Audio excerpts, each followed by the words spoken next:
Lady Gaga with us. And now I didn't notice, I just hugged you just a second ago, but I didn't notice. Are you wearing your, what do you got on? She's wearing pants. You got pants on? You have Yes. pants on. Yeah. But I like the leather jacket with the low-cut top because But I'm not wearing a shirt. Does that even it out? That's hot. It's nice. Kind of. I don't know. Your signature is like the pantyhose, like you wear like the hose basically with nothing else there? Sometimes. Yeah.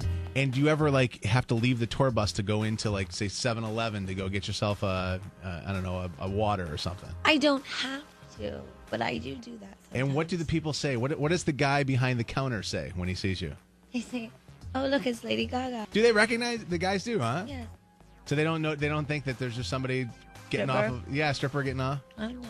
So, Gaga, congratulations to you on #1 records galore. Thank you. And you get the CD that's out, and you're going around the country doing shows. You were just here doing a show. So, how does it feel? How's this been for you? The whirlwind been for you? It's been really amazing. I'm very, very grateful.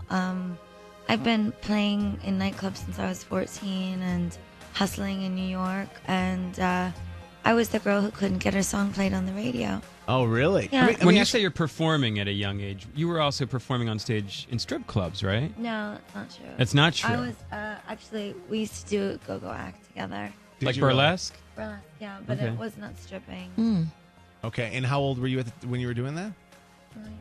19? You say you were in clubs at 14, and I read that you would hang out with your mom at clubs. Yeah, well, she would, no matter how good your fake ID is when you're 14, you're 14, She used to help me out. I was a pretty accomplished pianist and songwriter.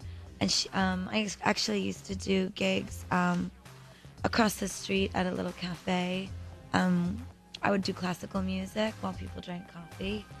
And then I started to sign up for open mic nights and play, little jazz clubs and coffee houses. And my mom used to help me out to get in and be safe around all the drinking old guys. Wasn't it kind of illegal for you to be in the clubs, though? I just never really thought of it that way. And my mom didn't either, It was the kind of thing that if your kid's motivated to play music to that extent, she was really supportive. And at this time, I was playing much more kind of Tori Amos style piano and vocal. And then when I got older, that's when I got more into rock and roll and doing a more avant-garde performance art burlesque show. Were you getting hit on at all by older guys that were in the bar? Of course. Really? So as much 14 as years old and these guys were there. I think it's really irrelevant. I think that the point is that I have been making music and been devoted to my craft since I was music's little. great, but let's talk about the guys. So 14 years old, and did your mom have to like protect you from these guys? Like they have to explain to them that you're 14? I just didn't. I wasn't there to meet older men. Okay, all right. She looks great, by the way. Look at her. I mean, does she look amazing? What do you eat? I'm a pop singer. I don't eat. Your tour bus, I understand, was just outside, and you guys did a McDonald's run. Did you not have I any? had coffee. So you don't eat any of that stuff? You know? Not really until after about midnight. Okay. You got to do something. To last all that dancing and singing and stuff on stage. I munch, But like I said, I'm a pop singer and I don't eat. I gotta say, I'm very different when it comes to things. It's my dying wish to do something memorable and important in the world.